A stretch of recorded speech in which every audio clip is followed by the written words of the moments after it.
IFS సాధించడం అనేది మా ఇంట్లో మా పిల్లడు సాధించినంత ఆనందం అయితే మాకుంది.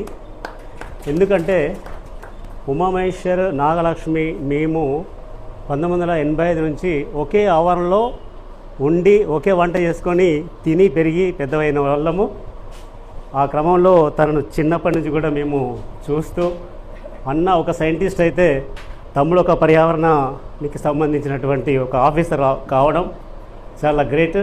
ఈ ప్రాంత ప్రజలందరికీ కూడా ఒక గొప్ప విషయంగా నేను భావిస్తున్నాను.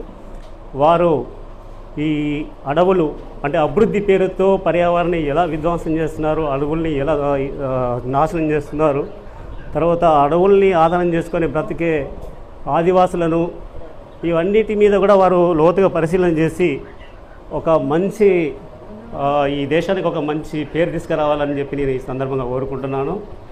నాకు ఈ అవకాశం ఇచ్చిన మా అధ్యక్షులు ఎలేశ్వర వెంకటేష్ గారితో మేము రైతు సంక్షేమ సమితి అని చెప్పి మేము ఆ రోజుల్లో ఈ చుట్టూ ఉన్న ఒక 5 మండలాల్లో రైతులందరూ అప్పుల పాలై చిన్న చిన్న అప్పులు పాలై ఒక 10,000, 20,000, లక్ష లోపు అప్పులకే వాళ్ళ ప్రాణాలని త్యాగం చేసుకొని వాళ్ళ సూసైడ్ చేసుకున్నటువంటి సంఘటనల్ని మమ్మల్ని బాగా కలిసివేసింది.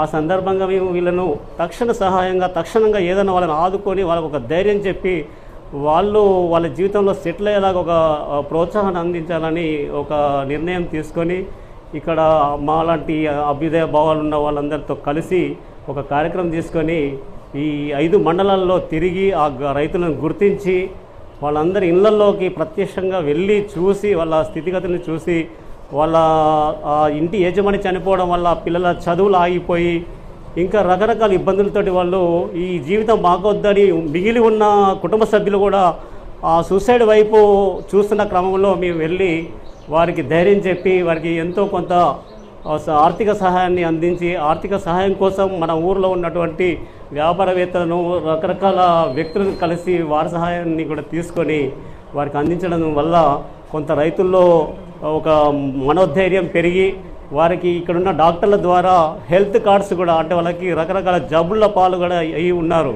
వాళ్ళకి సమయానికి తిండి లేక ఈ ఆర్థిక ఇబ్బందులతో అనారోగ్య పాలవుతున్న క్రమంలో మన స్థానికంగా ఉన్నటువంటి డాక్టర్ల వద్ద వాళ్ళకి ఫ్రీ ట్రీట్మెంట్ చేయడం కోసం మేము హెల్త్ కార్డు కూడా ఇవ్వడం జరిగింది. ఇలా చేస్తూ ఇక్కడ రైతుల్ని బతికించుకోవడం ఆ రోజుల్లో జరిగింది. మరియు ఇప్పుడు కూడా రైతులకు ఎన్నో సమస్యలు ఉన్నాయి. వాటి మీద కూడా రైతు సంక్షేమ సమితి మరి అనేక కార్యక్రమాలు తీసుకోవడానికి ముందుకు పయనిస్తుంది. ఈ సందర్భంగా మరి శశాంక్ గారు ఈ విజయాన్ని సాధించడం అంటే అది మామూలు విషయం కాదు.